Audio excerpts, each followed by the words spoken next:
All right, welcome everyone, and we'll probably have people joining us, but we'll go ahead and get started because we have a lot of content and a little bit of time. So this is being recorded.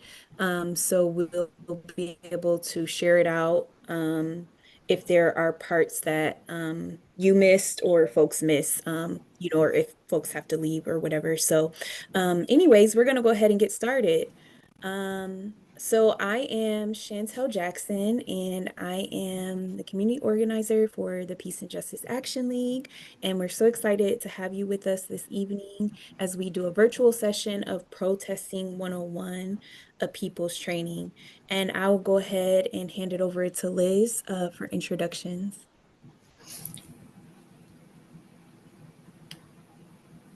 Hello, good evening. My name is Liz Moore. I'm the executive director of the Peace and Justice Action League of Spokane, where I get to work with Chantel and other fantastic people. Please do introduce yourself in the chat if you'd like, and particularly love to hear what neighborhood folks are connecting from, just so we can see like who's where, how far are we, how far is our web reaching. Like Chantel said, we are going to jump right in. And so with that, we'll just move right into tonight. So tonight is Protesting 101. And on the next slide, you can see our learning objectives. And that starts with all of us understanding the purpose and power of protest, knowing our legal rights and how to stay as safe as possible, to identify roles in an action and how to plug into those roles, and to have some practice preparing for a protest, including doing your own risk assessment, and to be empowered to share this information with your own circles and help spread the word. So we do really welcome your feedback on this. Next, I'll just walk us through our community agreement. These are community agreements that exist for all of our Peace Action League spaces. One is respect, that we strive to make brave and welcoming space for everyone together so that we can take action together on our shared goals. We strive for no oppressive behavior or statements, and if we make a mistake and oppressive behaviors or statements are part of our space, we name it, own it, address it, and learn. And we shoot for supporting each other, using curiosity, having awareness, learning and improving, focusing, and having clear agreements on roles.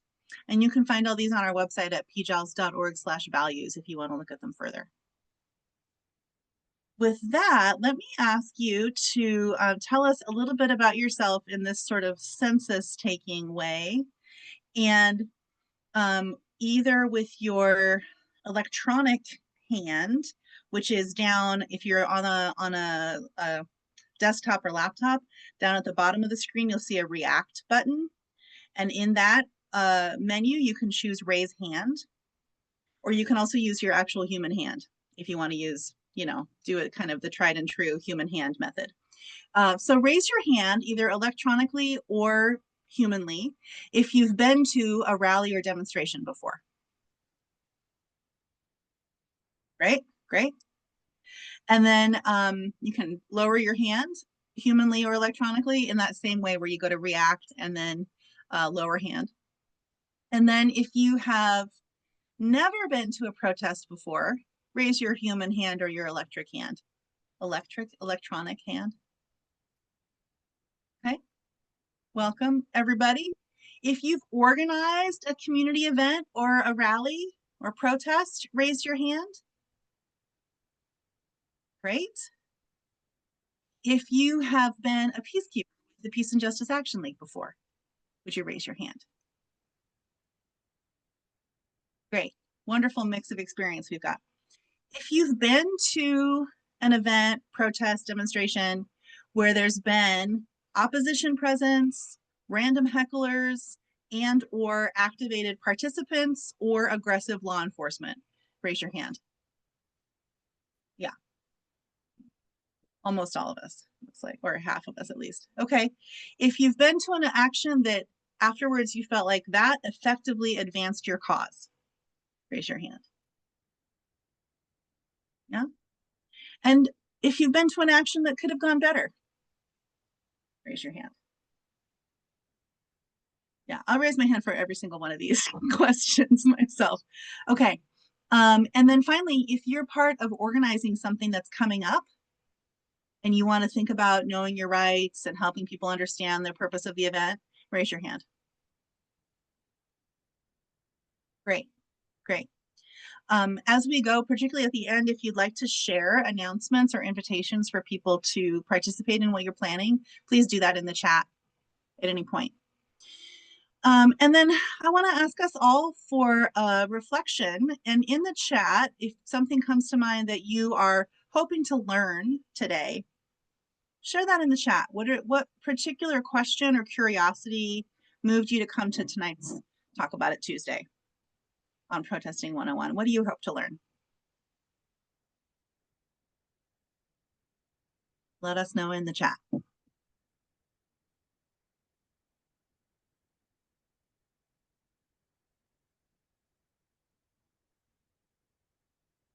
Seeing some typing faces here. De-escalation, instilling hope.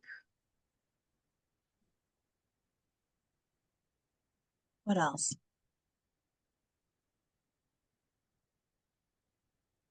Why protesting is important. Keeping safe when things get heated. Yeah, great. How to be an effective organizer and participant at rallies or protests. Learning practical knowledge on how to interact with law enforcement. How to be a helpful participant who can find new ways to get involved. Got a particular event in mind and not quite sure how to begin preparing yourself. Great. How to effectively and safely protest. Great. Good news is we're going to touch on all of these. Other good news to share is that this is not the only training we offer, and I'll talk at the end about upcoming trainings. But for the moment, let's talk a little bit about this moment that we are in. So, to acknowledge the reality that we're all part of, we are facing an authoritarian fascist power grab in our country. And that authoritarianism is being solidified at a rapid pace.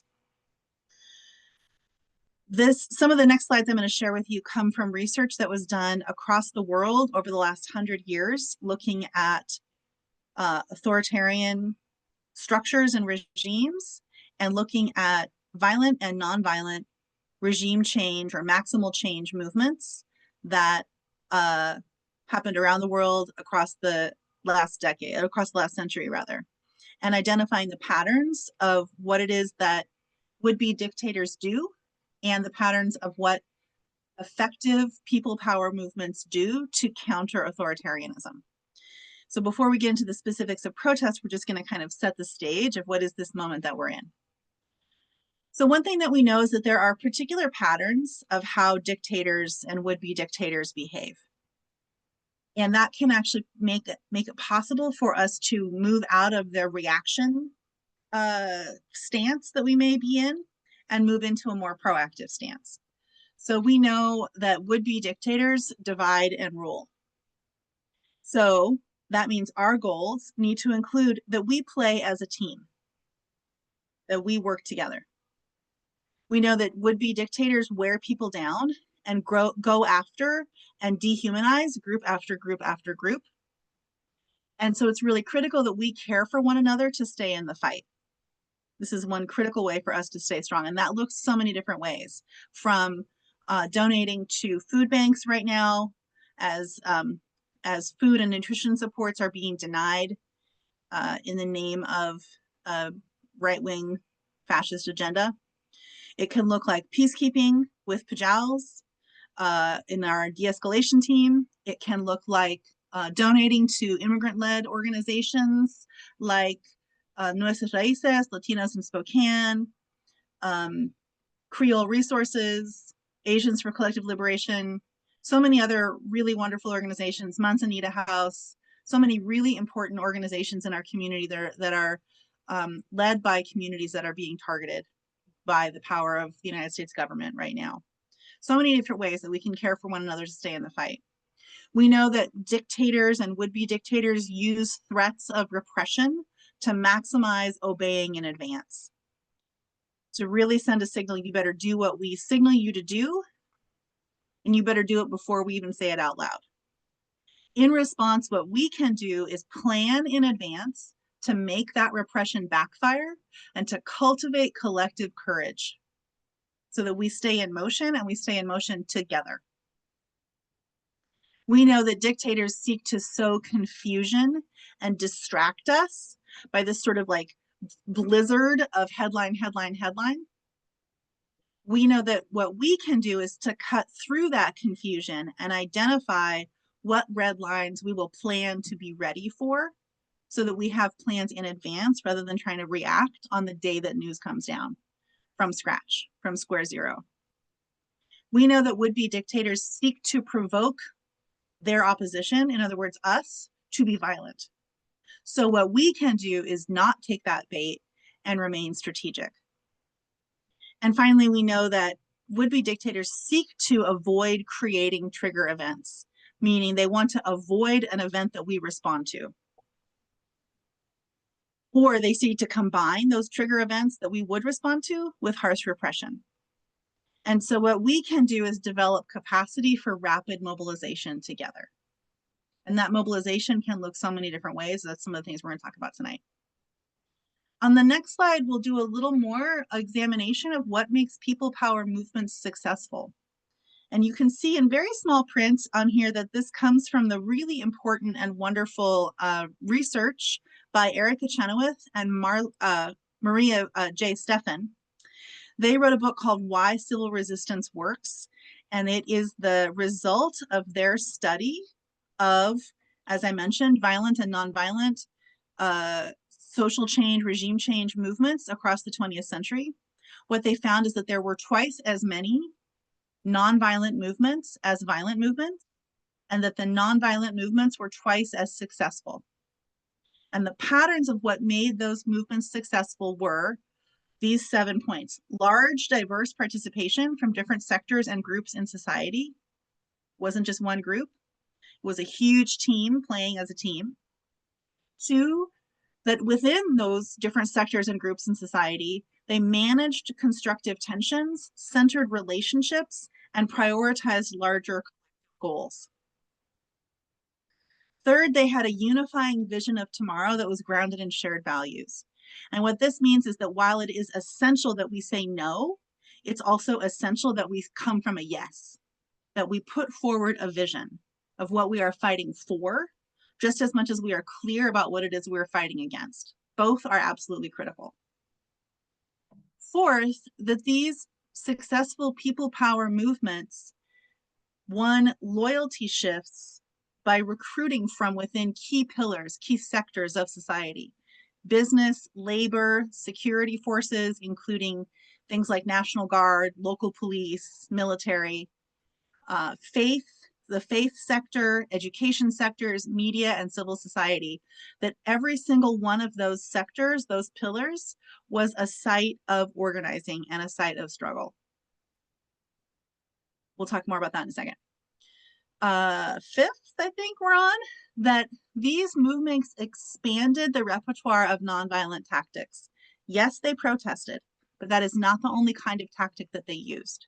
They also engaged in non-cooperation. They also engaged in building alternatives, cultural work, and more. So this human capacity that we have for creativity is a great, great strength. We don't just use one tactic over and over. We expand our repertoire. And then the last 2, they used training to build capacity and skills and to build a shared approach.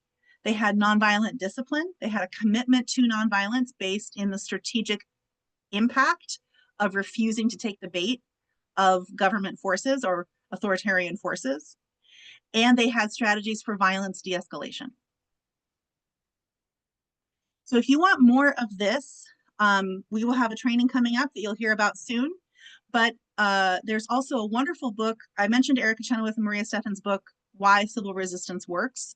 There's also a second book by Erica Chenoweth that is called Civil Resistance: What Everyone Needs to Know. And the great news is that book is back ordered across the country right now.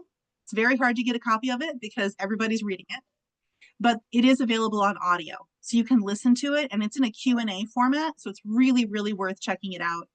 And I'll put it in the chat later on. Civil Resistance, What Everyone Needs to Know by Erica Chenoweth. One of the key concepts is that these different sectors of society are upholding whatever government or regime structure is at the top, is kind of creating the sort of top line structure in our society.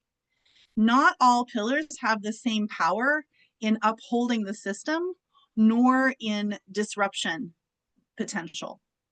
So on the next slide, you can see if we take sort of a cross section of the business sector, the business pillar, we can see that not everybody in that pillar is the same, and that there's a lot of people in that pillar. The business pillar is not just built on CEOs. Yes, there are CEOs at the core, but there is also middle management. There are also stockholders. There are also workers. There are also consumers. Consumers can boycott to put pressure on and refuse to cooperate with the behavior of particular businesses in that business pillar. Workers can strike to refuse to give their labor toward the efforts of a business in that pillar. Middle management can do things like just having not seen that email and refusing to cooperate by accident, so to speak. Many, many ways that non-cooperation can show up within each pillar. And on the next slide, we're going to look at kind of the spectrum of allies, this tool is called, and it's really looking at sometimes there's an idea that there's just sort of us who want change, or those who are on the other side. There's only two groups involved. In fact, there's a whole spectrum of where people land in support or opposition. In activist work, we're often focused only on our own side, people who are already involved, or focused on the opposition. There's sometimes this idea that what we should do if we're really good activists is go find someone on the internet that disagrees with us and make a really big argument with them. That's one option, right? But there's also other people we could be talking to besides those who have already decided they disagree with us. So on the next slide, we're really laying out how we can approach not just the folks on our end of the spectrum or the folks on the other end of the spectrum, but really we can seek to isolate our opponents and reduce their power by identifying who are the people who are following, who are sort of passively following the opponents on the other side, and can we neutralize them? Can we move them one step from passive opposition to being neutral? Those who are already neutral, can we move them to passive support on our side? And those who are in the passive support position on our side, can we move them to being active? It is almost never the case that someone who is in active opposition flips and becomes actively supportive. So people really move like one notch at a time, right? And just as many of us, where there are positions that we have come to through reflection or through experience, and we are not movable, similarly, many folks on the complete opposite end are not movable. So putting our time into arguing with people who are not movable is not a good use of anyone's energy in many cases. Doesn't mean we shouldn't maintain relationships if these are people in our lives we want to be in relationship with. But in terms of a strategic use of effort, it is much more fruitful to activate those who are passive allies and to then work together to reach out to folks who are neutral to move them one step closer to our end. So this is a really key concept that we're really not going to spend a whole lot of time with, but what I would encourage you to do is think about who you know, think about 10 people, and just think about where they land on this spectrum. And then challenge yourself to think about, is there one thing, one conversation you think you might want to have, one invitation you might want to make to invite someone to move along the spectrum? So when we think about non-cooperation, that is the act of refusing to cooperate or to comply with requests, demands, or orders. And what we know is that enough non-cooperation causes a pillar to completely defect. So what are the invitations we can give that invite people into non-cooperation? On the next slide, you can see that there are levels of non-cooperation from individual and small group to collective non-cooperation to then mass cooperation. And each one of those levels is critical. We're also going to look briefly at these anti-coup stages, where some of us may be familiar with that stage 0, utter shock. It's exactly what you think it is, right? It's just like, oh, can't believe this is actually happening. As we move out of that, we move into the gathering strength stage, where small pockets can get together. People are still braced for further oppression, but they begin to find each other, and new communities and alliances start to unfold. And then at stage 2, we can begin to see cycles of attack and cycles of interference, where small groups practice different attempts at interference. New tactics are experimented with and discarded. Some actions take off. Similarly, language, symbols, and approaches are experimented with and discarded. A couple examples there are the kinds of whistles that are being used to alert communities to ICE presence in Los Angeles and Chicago. That was not something that was widely known 2 months ago. That's a new tactic that's taken off. Another symbol that's taken off is that wonderful Portland frog, right? Where 2 months ago, nobody was dressing up in frog costumes at protests. Now, that kind of symbolism of this is joy, this is ridiculousness, refusing to comply with the grim, violent, authoritarian agenda is now much more popular. So those are a couple examples of how we see these cycles of attacks. Like, we're learning as we respond. We're learning. We're noticing what each other are doing, and we're learning. And that moves us to being ready, more and more ready for mass action, where the conditions and the preparation become ripe for larger, more coordinated actions. So speaking of actions, what kinds of actions? On the next slide, you can see 3 forms of participation, where we have, first of all, symbolic actions that seek to raise public awareness of an issue or seek to persuade a target to act in a desired way. And here are some examples of what those symbolic actions often look like. Second category of forms of participation is building alternatives. This is to build an alternative institution or policy by acting as though it is already in place, to disrupt or directly challenge the current system or policy, and to demonstrate alternatives. And then finally, we have non-cooperation forms of participation in the movement. And those kinds of participation seek to undermine the authority of an unjust system by disrupting it, refusing to cooperate with it, or otherwise making it harder or impossible for the system to keep its unfair policy. And I want to spend just a second on what these are, because I found myself, when I looked at this list, feeling much more familiar with the symbolic actions than I was with the range of non-cooperation actions, like worker strikes. Boycotts are a really important form of non-cooperation. Rent strikes, tax refusal, fixing bathroom signs, conscientious objection on a jury, or conscientious objection as a member of the security forces. So just a few.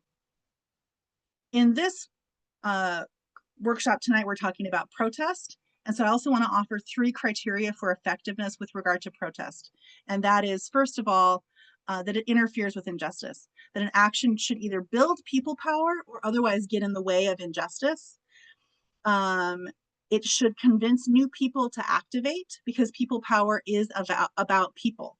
So a major criteria of success is seeing does this action activate new people. Simply convincing someone is necessary but insufficient. What we need to do is move into action. And then finally, does this tactic build more energy than it takes? Because it takes energy to organize these protests or these actions. So we really need to consider, how much energy does it take to do the action versus how much energy does it create for the movement? So that's a kind of whirlwind tour through the moment we are in, and some of the many ways that we can take action. And I'll turn it to Chantel to help us know our rights.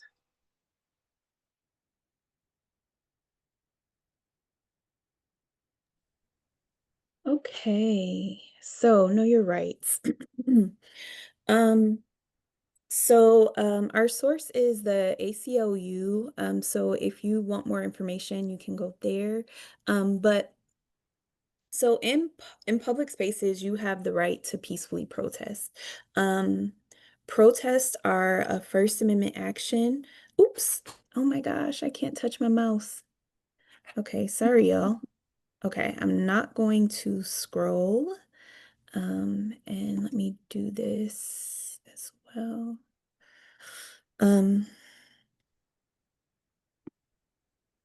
okay.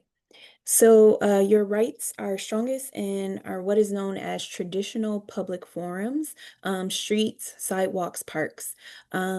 You are also likely have the right to speak out on other public property, such as plazas, in front of government buildings, as long as you are not blocking access.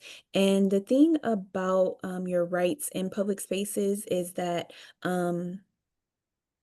depending on public versus private, which I'll talk about here in a second. But sometimes those rights do change. So private property owners can set rules for speech on their property, and the government may not restrict your speech if it is taking place on your own property or with the consent of a property owner. So that is public spaces. Um, the other thing to keep in mind about protesting in public spaces, and a lot of you have indicated you've been to protest, you've seen counter protesters. Counter protesters also have free speech rights. And police should be neutral in the situation. They must treat, both sides equally, even if one side is just absolutely, Um, Police are permitted to keep antagonistic groups separated, but should allow them to be within eyesight of one another.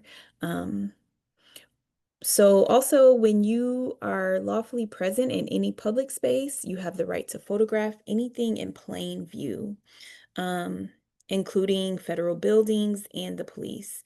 You can record the police, but you cannot interfere. And one note that I would like to make is we know that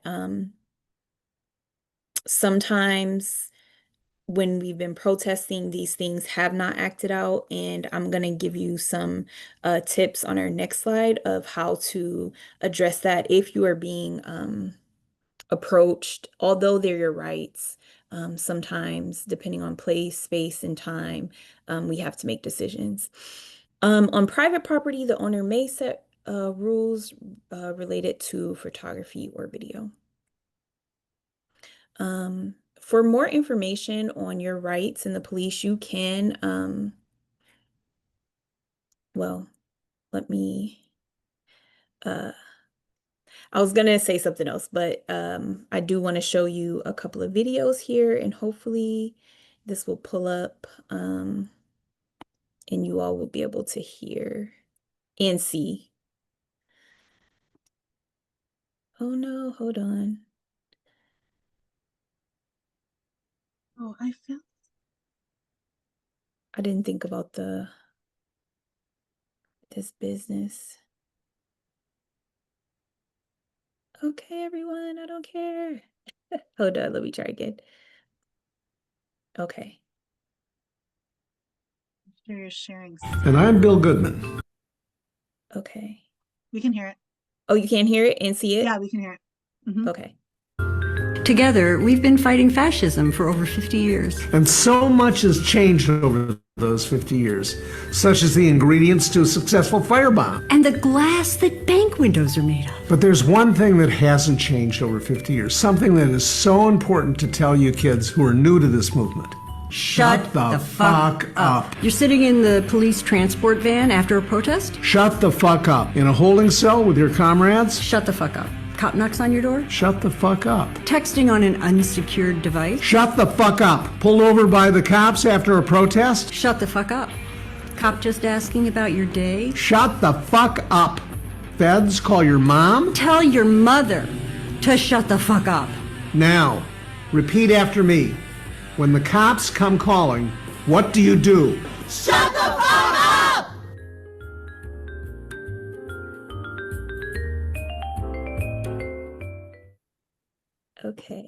so that is our advice from the National Lawyers Guild. Yeah, when just don't talk, don't say anything. And then I had another one that I wanted to share with you all. Peter! MJ, they have nothing to do with this, sir. Don't say anything without a lawyer! I want a lawyer. Okay, short and sweet. Don't say anything without a lawyer, y'all. How do I get out of this? Okay, we're back. So shut it up and don't say anything without a lawyer. That is the message that the biggest takeaway right here. So if you are stopped or detained by law enforcement, try to stay calm, make sure your hands are visible, do not resist or escalate the situation. Arguing or obstruction, even if you believe your rights are being violated. And this is where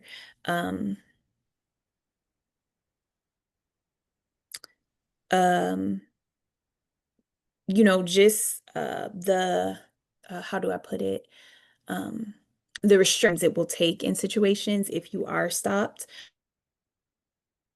Really using that restraint, even if it feels like it's point out that you are not disrupting anyone else's activity and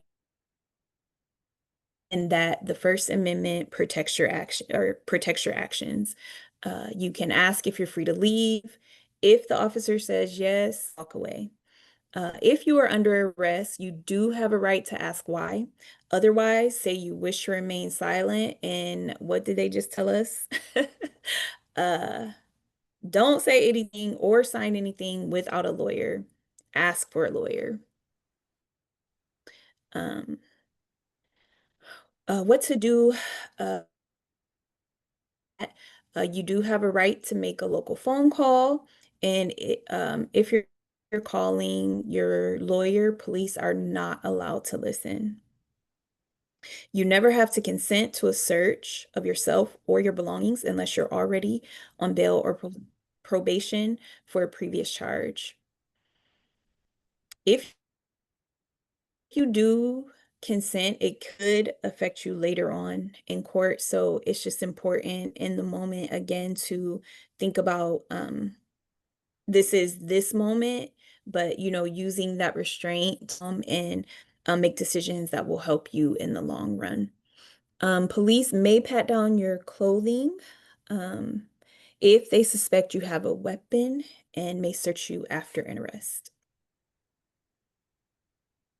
And we're going to talk more about this in the next session or next section, just the importance of preparedness and, having a note taker and things like that. But if you're able to document what you can, if it's safe, you can record events. And be aware that some areas, like we talked about, may restrict this, like if you're on private property. And you can share footage with trusted legal or advocacy organizations. Try not to solicit media to protect identities. Police officers may not confiscate or demand to view your photographs or video without a warrant. So that's something important to keep in mind. Nor may they delete your data under any circumstances. They may order citizens to cease if they are truly interfering with legitimate law enforcement operations. And again, that's one of those things that sometimes it may feel gray, but in order to keep yourself and community safe, these are, some of the suggestions that we make. And of course, seek legal support. So if you feel like your rights have been violated, I guarantee you the time not to fight it is right there in the moment. But you can, again, be strategic, try to use that restraint. When you can, write down everything you remember. If you can remember the officer's badge and patrol numbers in the agency that they work for. So is it the sheriff's department? Is it local SPD? so on and so forth, depending on your location. Get contact information for witnesses. If there are witnesses, you can get their information. Um, Take photographs, document any injuries that you may have obtained. Once you have all this information, you can file a written complaint with the agency's Internal Affairs Division, or a civilian complaint board. And for Spokane Police Department, that's the Office of the Ombudsman. I'll hold it here if people wanted to take a screenshot or write down that link. And for the sheriff, you can only complain to the sheriff, and you can CC Commissioner Waldref or Commissioner Jordan.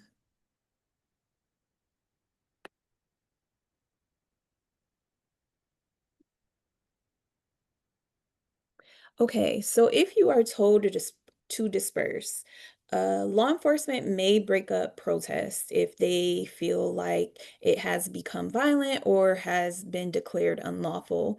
And we know that sometimes those two are not always present and they are declared in such a way. So, if you are told to disperse, well, if the police ask you to disperse, they must tell protesters to disperse, give clear warnings, and allow for protesters to exit. And we know that's not how it always happens. Um, if you're given a warning about an order to disperse and you are not willing to risk arrest, you should leave. Um, Yeah, go ahead and leave. If you are, Liz just talked about, how we like civil disobedience, like how we do that. And if you're going to be a part of that, think about the risk, which we'll get into in the next session. Um, at the same, if you're risking arrest, it's safer with a crowd, witnessing and recording law enforcement actions. Those who can take the risk should continue to observe, document, and not let anyone get arrested without, having eyes on them or documenting what's happening. So I'm going to hand it back over to Liz to talk about safety tips and risk assessment. Great, thank you. And someone just asked in the chat, will we have access to slides after the training? And the answer is yes, we will send the slides. And I do want to note, you can see on the slides, and I think Chantel said the source of this is the ACLU. We are not attorneys. We are not giving legal advice. We are organizers. We are giving organizing advice, but we don't have licenses for that. We just do it. So just want to be clear about that. So on safety tips and risk assessment, I'd invite you to take a moment and share in the chat if you would like, or just note to yourself, what are some of the potential risks that come to mind for you? And because this is being recorded, I just also want to be clear that no one will be on the screen unless you speak. It'll just be Chantel and my faces on the screen, and we won't say the name of anyone who posts in the chat. We'll just read the comment anonymously for all of our privacy. Just to be clear. So one concern is being trampled if there's panic in the crowd. What other safety concerns come to mind or potential risks? Being rounded up because I'm Latino. Surveillance.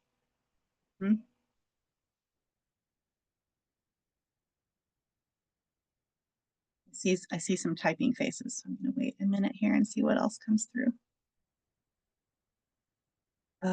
Concerns about my younger daughter having an arrest record, gas or pepper spray, law enforcement, tear gassing or attacking the crowd. Yeah. Being thrown to the ground, tracking of my cell phone.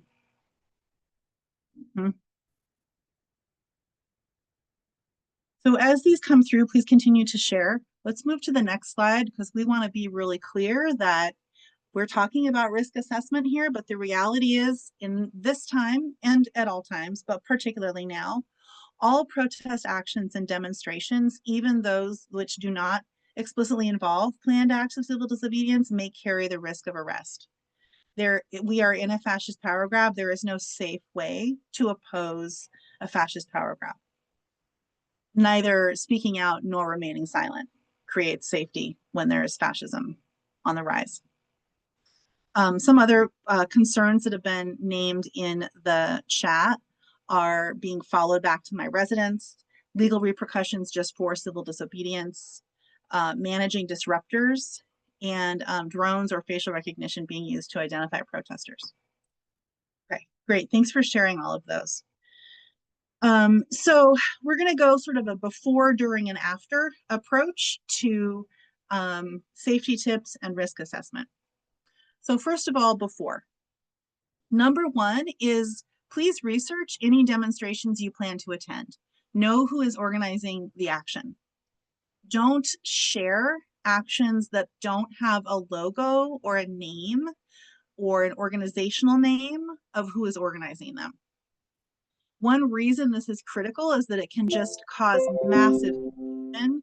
We saw this just last month as in the lead up to the No Kings protest here in Spokane, just a few days beforehand, a Facebook page with a huge following from years past generated an event listing the wrong location for the No Kings rally and caused massive amounts of effort from the organizers to try to track down who was sharing that wrong information.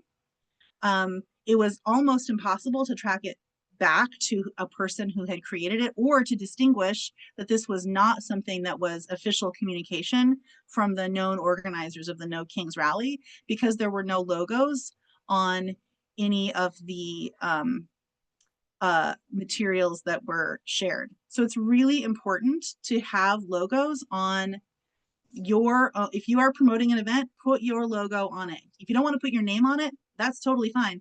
Make a Facebook page, make an Instagram account, put that on there so that if somebody takes a screenshot and doesn't capture any of the caption below the image, the information about who's organizing it will travel with the graphic. And for someone saying they would like to see the slides larger, you can actually adjust that on your screen by pulling, I think you can, or changing the view up in the upper right-hand corner. You can change the view so that you can then make those adjustments to be able to see the slides larger. So that's the first thing, is let's make sure that we can track back who is organizing action so that if questions come up or if confusion is created, we can track back to who's putting that out and be able to clarify. Next is really think about, does this align with your values? Before you commit to participate in a given protest, does it center those who are most harmed by an issue? Do you know the goals and demands and the general event plan? Do you feel comfortable supporting those demands? Do the leaders of this action prioritize nonviolence and have experience with de-escalation strategies? What are the guidelines and expectations for protesters as part of the safety plan? You, as a potential participant, should be able to answer these key questions based on information shared by the organizers. As an organizer, if you are planning an action, being transparent about the answers to all these questions is an important way that we are organizing based on trust, based on informed consent, so that people can choose based on a full picture of the plan, whether they want to be part of this action that you're planning. As we go forward, it will become more and more critical to make sure that we know who's organizing whatever action and that anonymous actions don't have the opportunity to sort of gain traction and gain momentum. Next slide. Before the protest, please do assess your own risk of protesting in public. And we'll talk a little bit more about that in a minute. Do plan to go with a protest buddy. Protest buddies are kind of the #1 easiest thing to do to improve your own experience of the protest and to have a safety plan kind of built in. Discuss in advance what would indicate that you would leave the protest. Set a rally point for others for where you'll meet in case of an emergency. This is also something you can use after the event, if you have the sense that someone is following you, or if you're concerned about that, you can meet up at another public place to see if you can detect whether someone may be following you or not. The person who mentioned that in the chat. Create an in case of emergency document.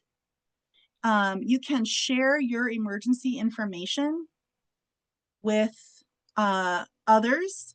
In that emergency document, you can list your legal name, your birth date, your prescriptions and healthcare information, anything that needs care or attention in the next 48 hours, like when a child needs to be picked up, and contact information for other key people. Putting all of that in one place means you can share it in one fell swoop with anyone that you need to share it with. So that in case of emergency document can go a long way.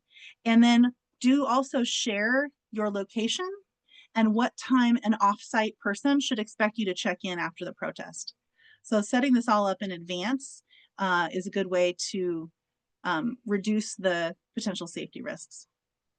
I'm seeing a comment, Chantel, and I'm not familiar enough with how to address this without just saying it out loud, that there's maybe you're pinned instead of me, even though on my end it looks like I'm pinned. Yeah, you're pinned. I think it's another on your screen at the top left, you can change your view of what you're viewing. Let us know if that works. I am seeing you pinned next to the screen myself, next to the slides Okay. myself. I'm not sure Let how to fix me. I'll keep going while you Okay. explore the mysteries of Zoom. Here. Let us know, everybody, if you have other issues. We'll try to help. Okay, so that's before the protest. Oh, could you hit it to the next slide, Chantel, if you don't mind, in the middle of doing that?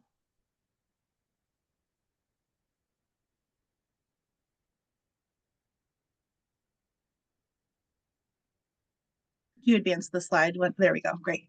Okay, so here's a do bring. A great idea is to have a little protest bag that's got all your stuff in it that's ready to go. Number one, wear appropriate, comfortable clothing for the weather that's going to happen that day. Being too cold or too hot messes up a protest experience real quick. If you are concerned about remaining anonymous, avoid identifiable symbols or cover tattoos. You could consider wearing a mask. In your protest bag, you want to bring water, protein snacks, extra masks, and hand sanitizer. Sunscreen is a great idea. Lip balm is number one on my list. It's not listed here, but you don't want to be out on the streets with dry lips. That's no good. ID, if that is safe for you to bring. Emergency contacts that are written either on paper or on your skin. Advice I've heard recently is if you're going to write an emergency contact information on your skin, write it where it is not immediately visible, because in some cases that has been used as an excuse kind of argument to say that this person is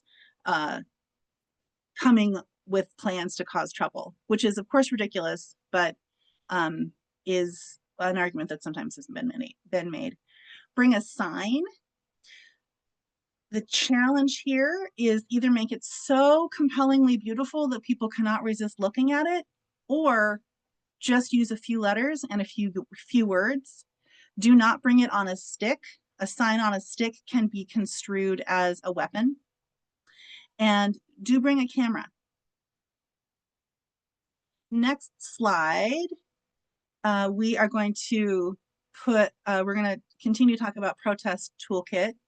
If you'd like to be ready to deal with potential chemical weapons, avoid wearing contacts, which can actually hold chemicals onto your eye and increase irritation. Avoid wearing makeup or eyeliner for the same reason. Bring water, not milk, to pour on your face. A squirt top bottle so you can squeeze it easily to wash the eyes is easiest. You can also consider bringing masks, goggles, or scarves to help with smoke. On the next slide, here's what to not bring. Do not bring dangly earrings that could get grabbed and pulled. That hurts. Do not bring jewelry or other valuables that you want to keep. Do not wear contact lenses. Do not bring anything that can be construed as a weapon, such as a sign on a stick or a flagpole. If it's rainy, maybe just wear a hood. Don't bring an umbrella. You can assault somebody without even knowing it with, the tip of an umbrella with the, the pokey part when the umbrella is extended. Don't bring your whole wallet or purse. Just bring maybe some cash, maybe a debit card, maybe your ID. And don't bring your cell phone. Next slide. What? No cell phone? What do you do instead? What do you put in your pocket? So here's the reason. Bringing your cell phone puts your privacy and the privacy of anyone in a group chat on your phone or in a text thread on your phone at risk. It's not just what is on your phone and your own privacy that you are protecting. It's the relationships that your phone holds. So if you absolutely have to bring a cell phone, commit to being in a role that decreases your own risk of arrest and stay outside of police lines. Absolutely turn off facial recognition and fingerprint access. Use a passcode, use a password or a pattern. Keep it on airplane mode. The reason to turn off facial recognition and fingerprint access is that those are not protected expressions. And so you can be forced to open your phone. And if it's facial recognition, the phone could just be put right in front of your face. It's no kind of privacy protection at all. Your password, your passcode, your pattern are actually protected forms of expression. But do consider leaving your phone at home or use a prepaid alternate phone that has minimal to no personal information on it. Use Signal when you turn it on to communicate. Signal is an encrypted app, so your communication is private. And do keep it secure on your person at all times. So now we're moving into during the protest. During the protest starts before the event starts. As soon as you arrive, assume that you need to be paying attention.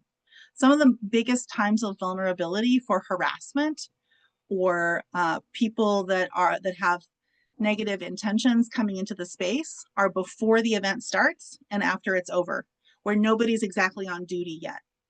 So put your antenna up as soon as you get out of the car. It doesn't mean move from fear, it means move from awareness.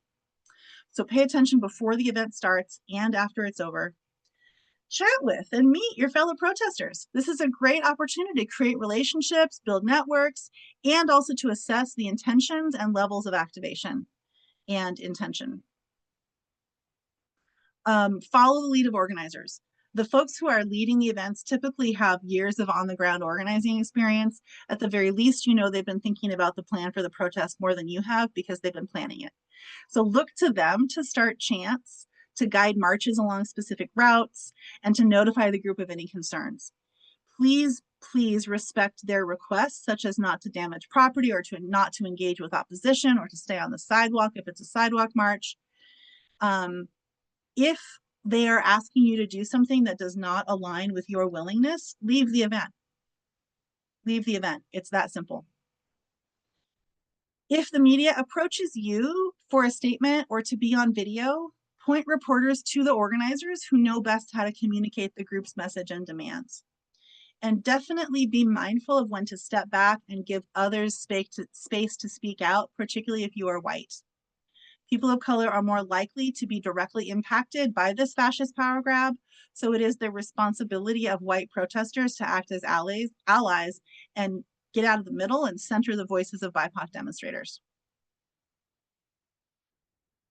Yeah, as someone is pointing out in the chat, ICE is using software. There's Stingrays, there's Pegasus that allows them to access your phone without your knowledge. So your camera, your microphone, anything on your phone can be accessed without your knowledge. So again, the single best way to protect your privacy and the privacy of people who are in messages with you on your phone is to leave your phone at home. More on during the protest. Stay with your buddy. Stay with your buddy and check in with them. Are they getting too hot? Are they getting too cold? Would they like a granola bar? Do they need some water? Do you need to just take a break for a minute? Stay alert and identify those exit paths. Kettling is unconstitutional according to the Supreme Court, but that doesn't mean it doesn't happen. And what that means is when when, particularly when there is a dispersal order given and there's no way to leave. And then you can be kettled in. Think about like putting a lid on a kettle. There's no way out. So watch for your exit paths. Make sure that you are paying attention to where law enforcement is moving and where opposition may be moving, and where you are moving so that you can maintain your own exit paths. Stay out of traffic. Keep your toes out of traffic. There is just no reason to get in the way of vehicles where someone driving the vehicle may be getting agitated by the protest or may just literally be being distracted by the protest and doesn't notice that they're about to, drive over your toes. Keep your toes out of the road. Don't escalate any situation with opposition, with law enforcement, passersby, or fellow protesters. You are not going to convince somebody by yelling at them. You might feel fine about taking that risk, but you don't know what impact that may have on the people next to you, particularly BIPOC folks, women, trans people, or people who are more likely than you to be targeted for retaliation. So don't let your own desire for making the perfect comeback to overcome your care for the people next to you. Learn and use de-escalation techniques. You can practice with your buddy. If you're really interested in getting into those, you can come to our nonviolent de-escalation training and join our peacekeeper team. Learn to calm your fight or flight responses, and you can practice with your buddy. When you get these slides, you'll be able to click onto this video from Prentice Hemphill sharing some street somatics practices. Paying attention to your own activation level is really important. We're not gonna watch the video right now. We'll just leave it there for you to check it out when you get there, when you get the slides. But know when you are activated enough that you are creating risk for others or for yourself, and know when you're likely to be. So choose if a particular protest is focusing on an issue that is so hot for you that you don't think you're going to be able to remain in a place of choice, you're going to get so activated so easily, maybe don't go to that one, or maybe only go to that one for half an hour. Know what your buttons are and manage yourself, make your own choices accordingly. All right, on the next slide, if you do encounter opposition, do not engage with them. Do not be provoked into engaging with them. You maintain your own choice. You are not here to give them what they need, which is to activate people and escalate the situation. If you see opposition, use the salute model to communicate what you see. Communicate that to peacekeepers or to organizers. And the salute model is a way of giving complete information. In the same way that we want complete information about the protests we go to, we want complete information about opposition presence at protests. So when you share information, share all all six of these points. What is the size of the group that you see? How many people are there? What is the activity? What are they doing? Where are they going? What is their location? Precisely where are they? Don't just say walking through the park. You need to say coming from the north side, walking south, for example. Uniform means what were they wearing or what kinds of symbols are they displaying? How would someone recognize them? Is it a red shirt? Is it a black jacket? Are they carrying a backpack? How would they be recognizable? Time, exactly when did you see them? And equipment, were they carrying weapons or what were they carrying? Was it a large backpack, a small backpack? Are they dragging a wagon? So salute is a really important way of communicating completely: size, activity, location, uniform, time, and equipment. On the next slide, we're going to look at more during the protests. So protecting fellow protesters' privacy is really important during a protest. Taking photos and videos can help spread a movement's message and capture any violations of your rights, but it's important to protect the privacy of fellow protesters and refrain from posting photos or videos in which others can be identified. Film the police or opposition, but not protesters. If you do want to take a picture of somebody's fantastic sign, ask them first. And for yourself, do not expect privacy in public. Although we are saying in this training that you should protect your fellow protesters' privacy, it is not to be expected that you are in a crowd of thousands where your privacy will be respected. Next, prepare to encounter law enforcement. And remember what the good folks from the National Lawyers Guild said. Incidents of police brutality are common. They are often targeted. They are unprovoked. You can read up on how to protect yourself from non-lethal weapons at the link that's linked here. Remember that you do have the right to photograph or videotape police actions, even if they ask you to stop doing so. And while police can order the dispersal of a protest, they should only do so as a last resort if the crowd poses a threat. I'll say again, if you are ordered to disperse and you do not disperse, you risk arrest. If an officer tells you to stop recording, step back out of the way so that you can continue to record and record yourself stepping back while you do so. You can say, I am stepping back, and then you continue to record. When it is time to leave, leave with your buddy. Don't linger. Part of what you need to find out before the protest starts is what is the end time of this, and leave strong. We show up as a group, we move as a group, we leave as a group. We don't linger behind, we don't leave loiterers and lingerers behind. Walk with other protesters back to cars or transit. Thank you, Chantel. Whatever magic you did, the screen is just the slide, and that's fantastic. Thank you for whatever it took to make that happen. Okay, after the protest. So here's a check-in. Contact family or friends to let them know you're home safe. Debrief with your group or report any incidents to legal aid groups if needed. If anyone was arrested, consider offering support in ways that work for you. If anyone's phone was confiscated and not released, remove them from any group chats. Review any videos or photos that you took, and consider whether you want to file any complaint with the Office of Police Ombudsman or other kinds of complaints. And take care of yourself.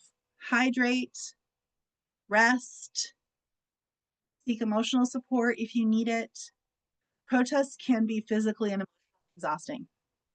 And it's really important to complete the stress cycle. When our adrenaline or stress hormones get activated, it has to be metabolized. So some dancing can be good.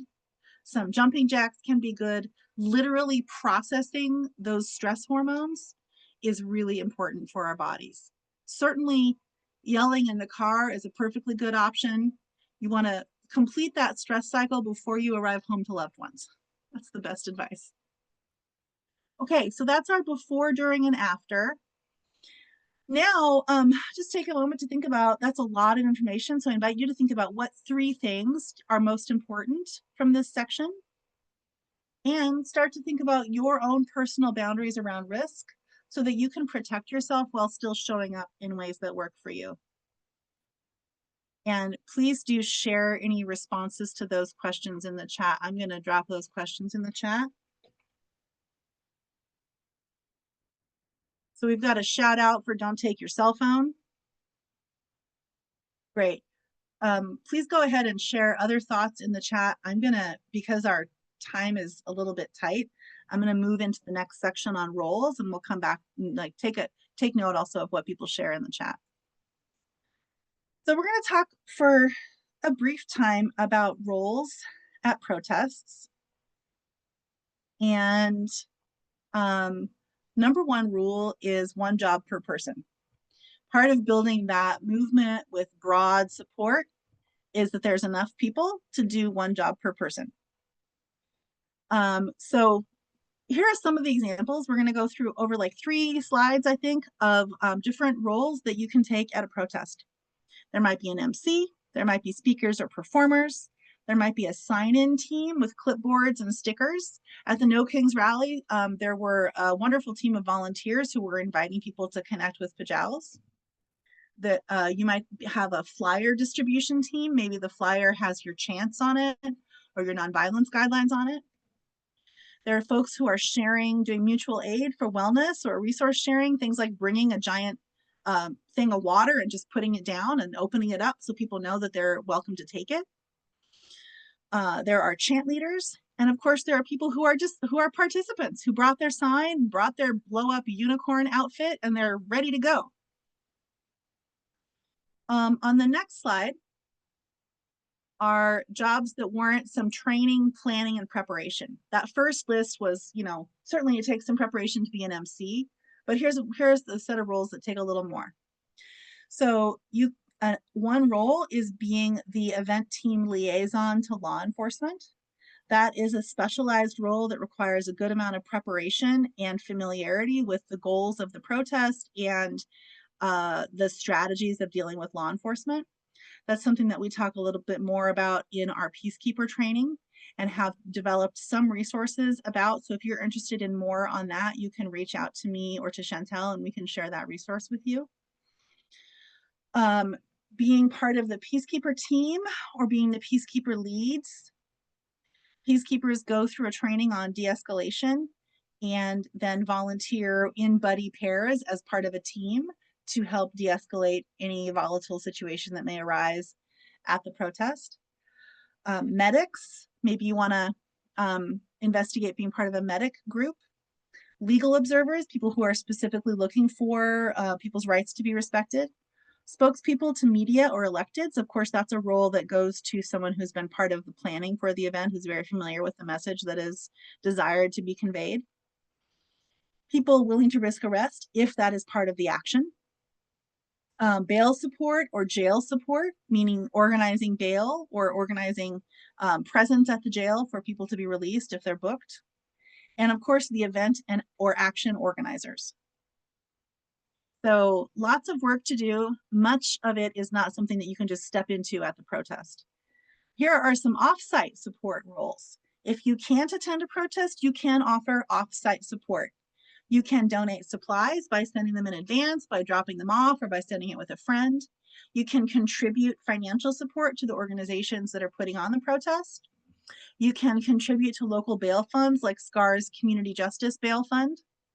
You can share social media posts about the action and about bail funds, both before and during and after. You can contact elected officials to make sure that they know about the protest and to ask them to issue statements in support. You can alert local media by making calls to their tip lines to help get media coverage for the event that you care about. And you can tell uninvolved people about it. And then finally, we're going to look at specifically the role of people who are willing to risk arrest. Some protests do involve nonviolent direct action or civil disobedience, which means intentionally choosing to break laws to expose injustice, make a political statement, or interfere with an unjust system. That can include a huge range of what that looks like, include blocking intersections, sitting in, occupying space, refusing to disperse. These actions are usually planned in advance with trained participants who know the legal risks and have access to legal support. People who are willing to consider risking arrest should attend that training, attend appropriate trainings, including role plays, legal briefings, and other topics, should commit to maintain nonviolent self-discipline so that the action plan will be successful, so that we remain unprovocable, should understand what to expect in the arrest process and in the jail support steps, should give their name and information to the legal support or jail support or bail support team in advance, and should have their emergency contacts written down or memorized. And the source for this compilation is Spokane Community Against Racism. If you are considering risking arrest, or even if you are considering going to a protest where your assessment is that there is a higher risk of law enforcement presence or intervention at that protest, consider your own personal risk of arrest and the possible impacts of an arrest. Obviously, that could mean considering your own warrants or convictions. You can definitely consider your citizenship, residency, or immigration status, any ongoing legal proceedings that you're involved in and how an arrest could impact those, your employment, if you are not able to return to work as scheduled, any professional license or licensure process, and what appropriate arrangements you may need to make for the people, pets, or plants who depend upon you, who will need to be cared for if you do not return as planned, and any other part of your life in the event that you're unreachable for 48 hours or more. Again, this is not sort of to worst case scenario or to scare anyone, but to make sure that people are making individual choices based on individual reflection. It's really important to say repeatedly, willingness to be arrested is never required to be part of a movement. There are always other crucial roles to fill. Sometimes there's a sort of glamour approach applied to being willing to risk arrest. And there are many other roles that need creative, thoughtful people to take part in them. So I see that there have been some thoughts shared about what was most valuable from the previous section. And I would encourage you again to share in the chat, what role do you feel called to or curious about? And I'll just note that there are a couple other ways to think about roles linked here, which you can click on once you get the slides. And we've really moved quickly tonight because we wanted to make sure to cover everything. And actually we have covered everything, which is sort of shocking. So here's some final reflection prompts. And at this point, we would welcome if you have questions, if you want to put those in the chat, you're welcome to do that. Also, if you want to share in the chat, what did you learn from this workshop that was most important? And what would you share with someone else?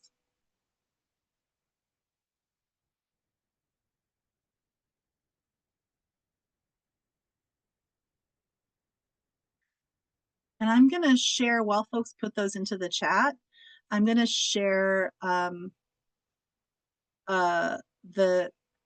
let's not use the next slide, Chantal. I'm just going to update the information that's there and put the information in the chat from that because that slide needed some updates that I did not get to.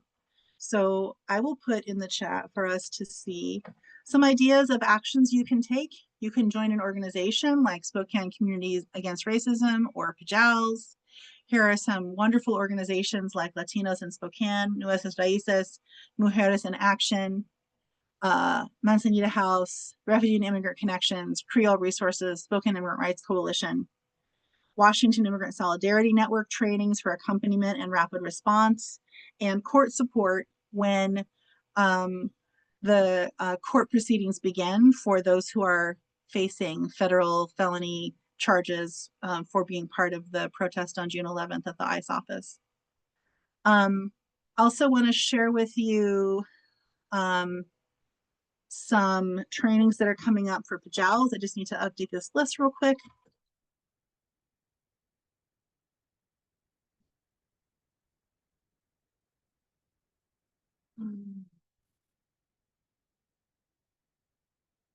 This training has a long name, so I'm taking a minute to type it correctly.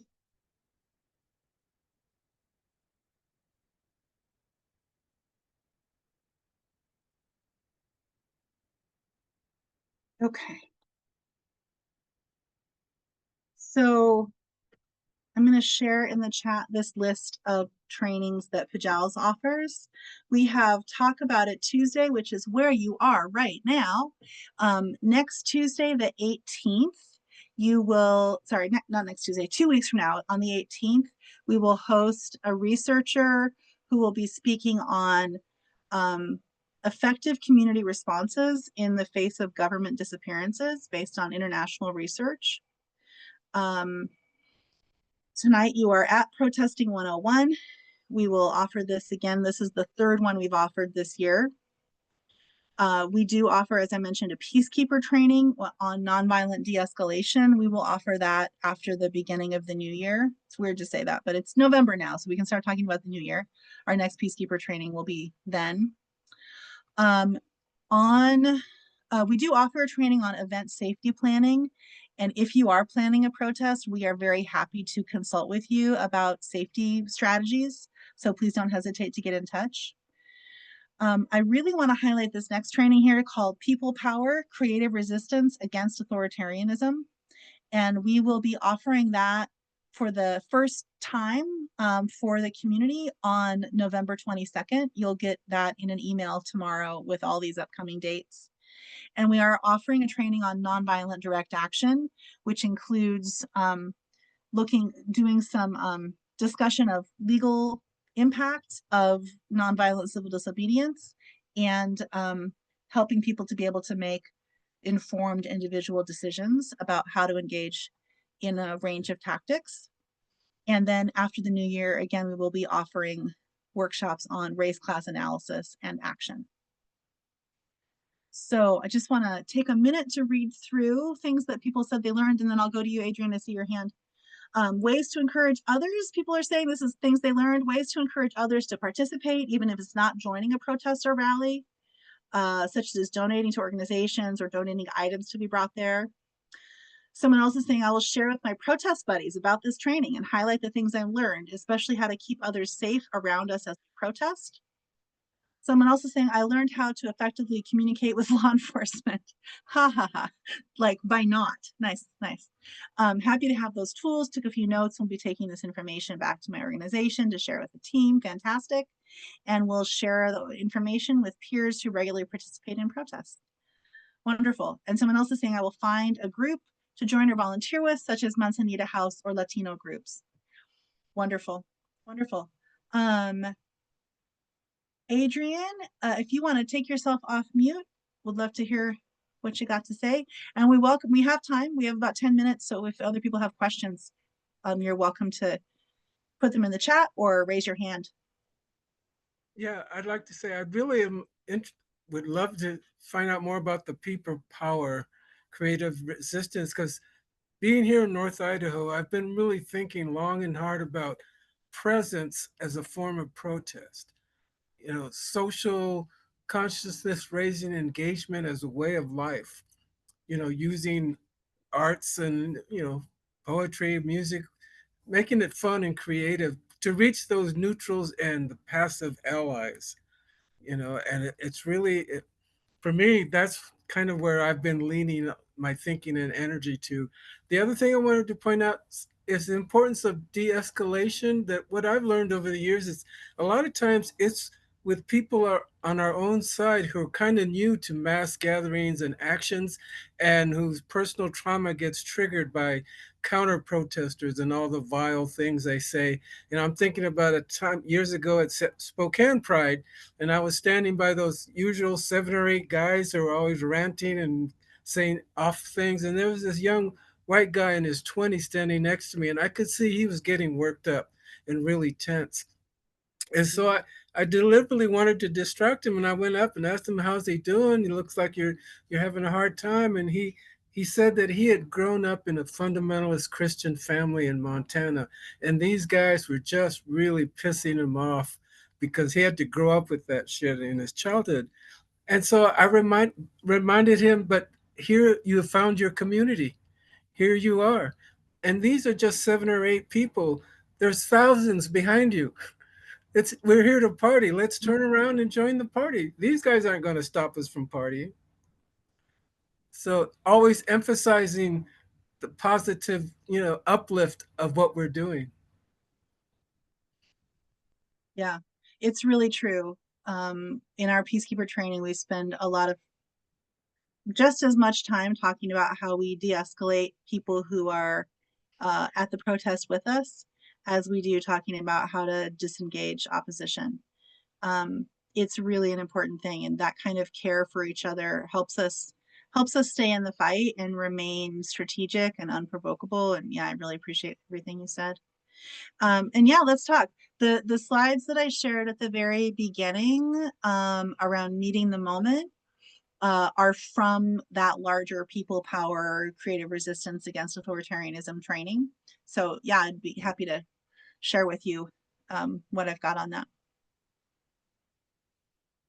Other questions, either in the chat or if you want to raise your hand or come off mute, we have a little bit of time.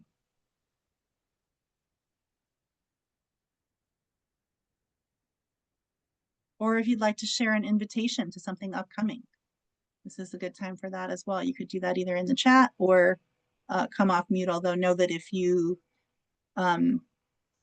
speak, you will be recorded. You'll be part of the recording. So if you want to protect your privacy, you can just share in the chat and I'll read it out.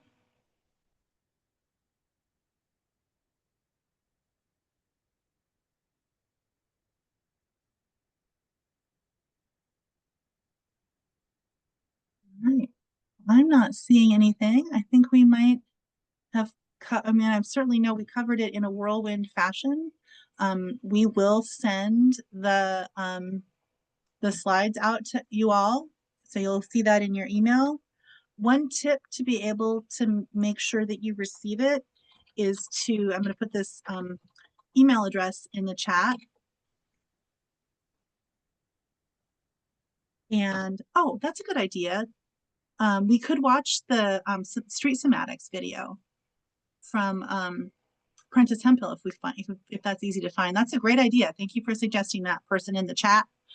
I did drop an email in the chat. pjals@action.pjals.org is the from address that we will use to send you all action alerts and the slides from tonight. So we know that spam filters are getting so tight that we're noticing an impact on our deliverability. So the single easiest way to make sure you're receiving our emails is to put that email address into your contact list. And that tells the spam filter, hey, I actually want to get information from this address. So that's the number one tip that we've got.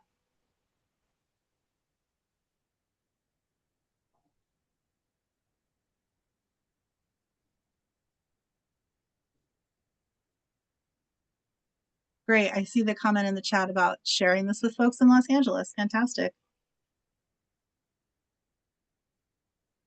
Oh, great. Thank you. So this is a video from Prentice Hemphill, who is an organizer and a mental health provider and somatic practitioner. And this is something they posted for in support of Los Angeles in June. So yeah, let's watch this, and that might be can useful practice to this. people You know, we're not that are out in the streets right now in LA. Things that you can do to support each other. These are things that I've done with myself or done with other people that I think can be really useful for helping us kind of work through the stress of the moment. So one thing I want to say though is that sometimes we talk about stressful situations as inherently bad, but I want to say that sometimes we have to be in stressful situations to make change that we need. The challenge is that we get stuck in our stress responses and lose the ability to kind of down-regulate or cycle through the big feeling that we had. And that's really what we want to work with, is not never feeling the stress, but being able to feel the stress and come down. Because when you're out in the streets, when you are protecting each other, when we're fighting for what's right, when we are confronted with police or ICE or the National Guard, we're going to feel stress. It just makes sense that we're going to feel stress. And if we're living our lives without feeling any stress, we might also not be being courageous and supporting each other too.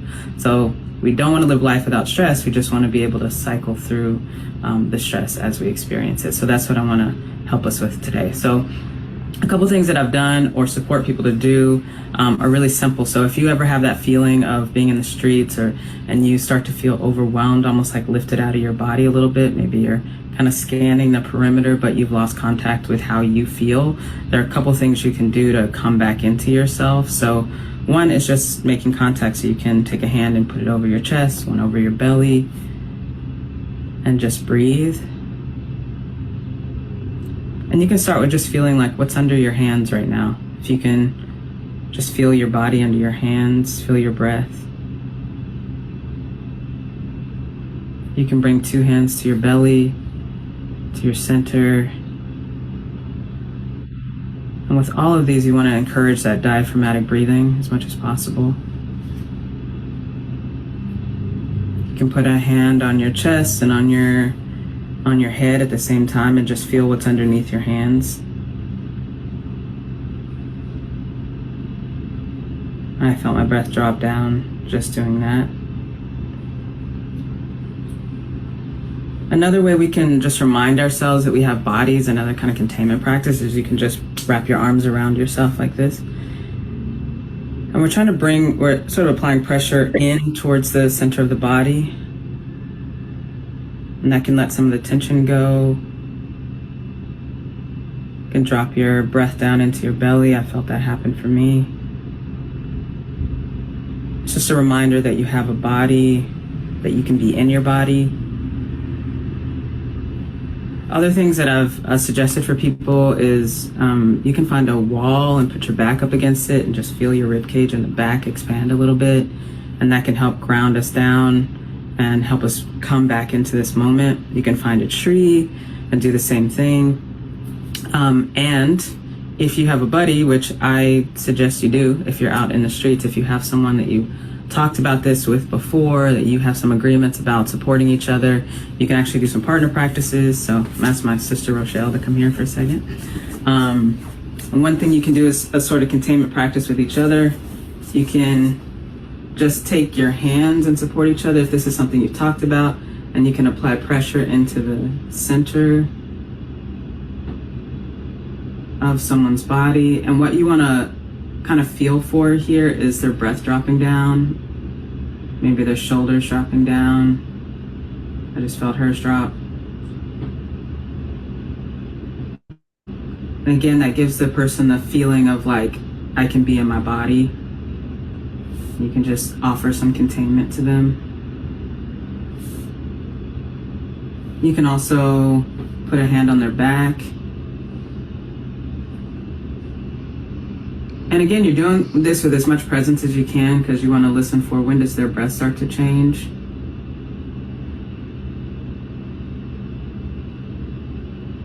Yeah, you can put a couple hands on their back, something like that. Just help ground them. Thank you.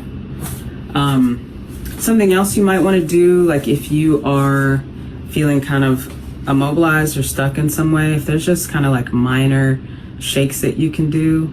I know people be like, shake it all out. If you can do that, but a lot of times if you're actually feeling stuck or unable to move, just start with a slight shake. You might shake at your joints. And you can do it as small or as big as you want. You can just create a little vibration. Stretch out your jaw. Little shakes can help you thaw out a little bit. It's one way of thinking about it. The last tip I will say, sometimes I like to help people just yawn, or I'll start yawning because I think it will help us kind of down cycle. So just doing like a yawn like that and start doing it until it becomes real is one way to just let the body know that it can settle down. You want to just do this in breaks or moments where you can kind of cycle through so you can steady yourself and get ready for whatever else might come. So those are just some tips, things that I've done that have really helped me in moments of high stress. And I want to just send a lot of love to everybody who's out in the streets. Please take care of each other. Please continue to hold a vision for a world where people can be more safe than they are right now. So thank you all and hope this is helpful.